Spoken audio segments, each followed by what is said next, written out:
பதில் சொல்லுங்க சார், பதில் சொல்லுங்க. ஆவாரம்பூ சாப்பிட்டதுனால யாராவது சுகர் மாத்திரை நிறுத்தினாங்களா? சொல்லுங்க சொல்லுங்க சார். வெந்தயம் சாப்பிட்டதுனால யாராவது சுகர் மாத்திரை நிறுத்தினாங்களா? சொல்லுங்க, பதில் சொல்லுங்க சார். கருவேப்பிலை சாப்பிட்டதுனால யாராவது சுகர் மாத்திரை நிறுத்தினாங்களா? இல்லை கரிஞ்சீரகம் சாப்பிட்டதுனால யாராவது சுகர் மாத்திரை நிறுத்தினாங்களா? சொல்லுங்க. இல்லை நடைபயிற்சி மட்டும் பண்ணதால சுகர் மாத்திரை நிறுத்தினாங்களா? இல்லை ப்ரெஷர் மாத்திரை நிறுத்தினாங்களா? இல்லை கெட்ட கொலஸ்ட்ரால் மாத்திரை நிறுத்தினாங்களா? இல்லை இன்சுலின் ஊசியை நிறுத்தினாங்களா? சொல்லுங்க, நல்லா கேட்டுக்கிடுங்க.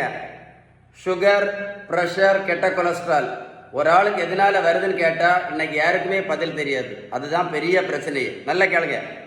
சுகர், ப்ரெஷர், கெட்ட கொலஸ்ட்ரால் வர்றதுக்கு ஒரே ஒரு காரணம் தான் இருக்கு. ஒரே ஒரு காரணம் தான். அதுக்கு பேர் தான் இன்சுலின் ரெசிஸ்டன்ஸ்.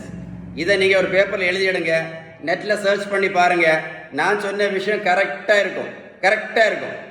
இந்த இன்சுலின் ரெசிஸ்டன்ஸ் சரி பண்ணணும்னா ஒரே ஒரு வழி தான் இருக்குது. ரெண்டு வழி கிடையாது, ஒரே ஒரு வழி மட்டும்தான். அதுக்கு பேர் தான் பேலன்ஸ்டு டயட். நீங்கள் பேலன்ஸ்டு டயட் கரெக்டாக ஃபாலோ பண்ணலை அப்படின்னா முதல்ல 2 மாத்திரை சாப்பிடணும். அது குட்டி போட்டுன்னா 4 மாத்திரை ஆகும். 4 மாத்திரை 8 மாத்திரை ஆகும். 8 மாத்திரை 16 மாத்திரை ஆகும். இன்னைக்கு நிறைய பேர் 16 மாத்திரை சாப்பிடக்கூடியவங்களாம் இருக்காங்க. நான் சொன்ன இன்ஃபர்மேஷன் கரெக்டாக இல்லையா? சொல்லுங்க. கரெக்டாக இருந்தால் கமெண்ட்ஸில் YES எஸ்ன்னு டைப் பண்ணுங்க. மறக்காமல் வீடியோ சேவ் பண்ணி வைங்க. சேவ் பண்ணி வச்சுட்டு ஒரு கூட போட்டு கேளுங்க.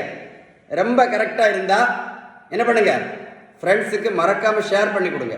நிறைய பேருக்கு யூஸ்ஃபுல்லாக இருக்கும். இந்த வேர்ல்டில் நிறைய பேருக்கு யூஸ்ஃபுல்லான இன்ஃபர்மேஷன். சரியா? ரொம்ப கரெக்டாக இருந்தால் என்ன பண்ணுங்க, மறக்காமல் ஃப்ரெண்ட்ஸுக்கு ஷேர் பண்ணி கொடுங்க. இந்த பெரியவங்களுக்கு பாருங்க, 42 கிலோ வெயிட் குறைச்சிருக்கேன். 128லேருந்து 86 கிலோ. நான் ப்ரோட்டீன் பவுடரும் கொடுக்கல, மாத்திரையும் கொடுக்கல, ஜூஸும் கொடுக்கல, ஊசியும் போடல. இந்த பெரியவங்களுக்கு போய் நான் ரோட்டில் போய் நான் ஓடக்குன்னு சொல்லலை. நான் கொடுத்தது எல்லாமே என்னது? பேலன்ஸ்டு டயட் மட்டும்தான். பேலன்ஸ்டு டயட் மட்டும்தான். எதை மறந்துடாதுங்க, ஆபத்தான இன்சுலின் ரெசிஸ்டன்ஸை மறந்துடாதுங்க. இந்த பேப்பரில் எழுதி வைங்க, வீடியோ சேவ் பண்ணி வைங்க. ஒரு கூட போட்டு கேளுங்க சார். ரொம்ப யூஸ்ஃபுல்லாக இருக்கும் இன்ஃபர்மேஷன். நான் சொன்ன இன்ஃபர்மேஷன் கரெக்டாக இருக்கும். வாட்ஸ்அப் கமெண்ட்ஸில் மறக்காமல் எஸ்ன்னு டைப் பண்ணுங்க. ஃப்ரெண்ட்ஸுக்கு ஷேர் பண்ண மறந்துடாதுங்க. Okay, stay tuned with doctor ஷிபன்.